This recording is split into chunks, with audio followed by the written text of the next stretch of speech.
quick video here at the Palmer Showcase Garden at the Visitor Center where I work. Just gonna do a quick video because I haven't gotten one yet this year. So walking by a truck sculpture that we plant gardens around. Some of it's perennials, some of it is annuals, but it's getting kind of colorful right now.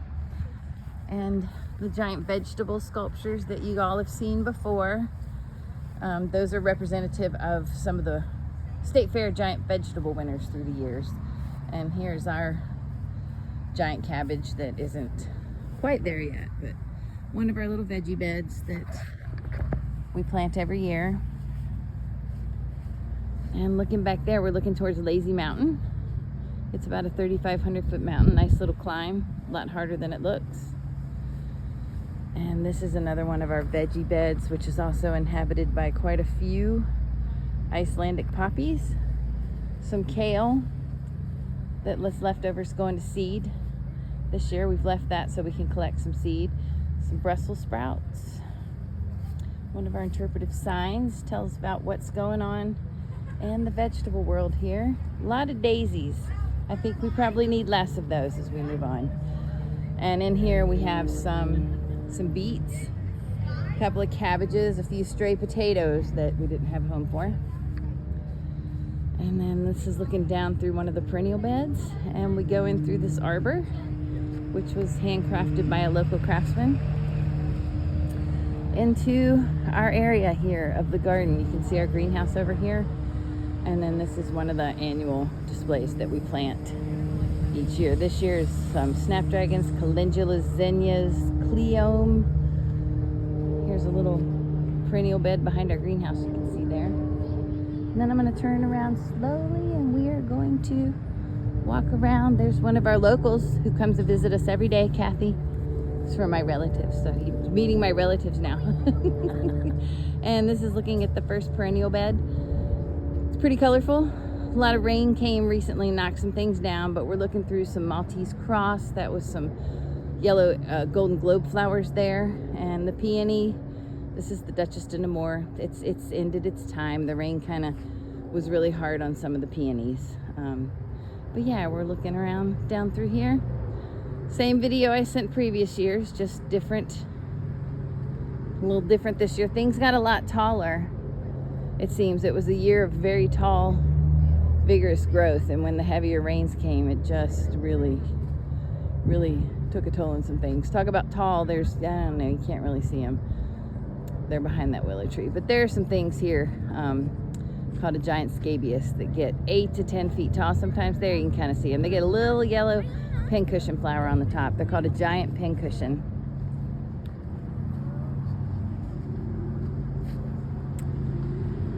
So this is potatoes, and looking back to our little shady area, it's a windbreak area, keeps the wind off the garden. Looking through, the potatoes are looking great. We did Yukon Gold and Chieftain Red this year. And then this is a new perennial bed that we're trying to establish. It's part weeds, part good things. But we're working on it. We planted a dozen peonies in there last year, and some of those are having a go at it.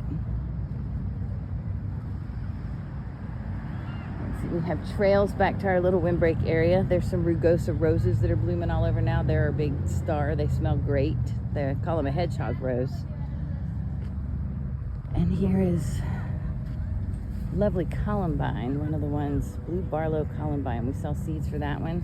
Another shady display has some of the orange Trolleus flowers blooming right now, the late season Trolleus, and a bunch of watermelon berries, one of our forest berries that are edible.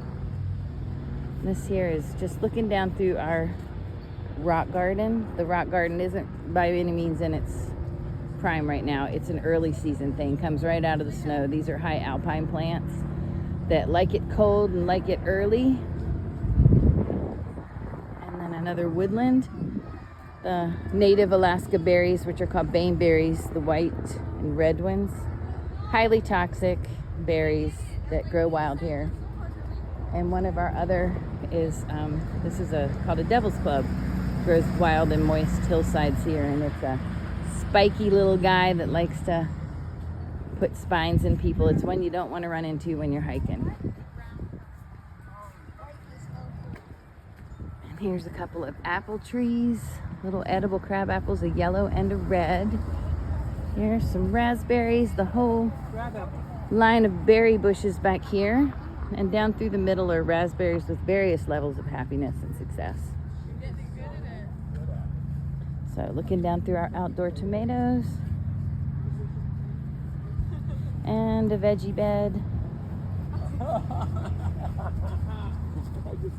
And then some more flowers. And some more flowers. And there's our giant rhubarbs, which are kind of getting done a little bit. This is a shady begonia bed that we plant. Save those begonia bulbs for over a decade now, and just bring them out of the crawl space every year and plant them up. And then here's our lettuce bed, needs harvesting out soon. And this one is the baby lettuces that just got planted, and up above there some more lettuce and some carrots.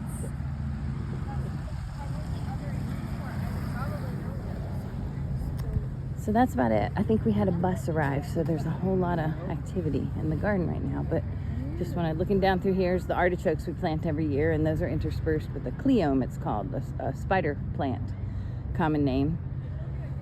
And this is the grass and wildflower garden here. And then this big tree is called a mock orange. It smells like orange blossoms. It's in its prime right now.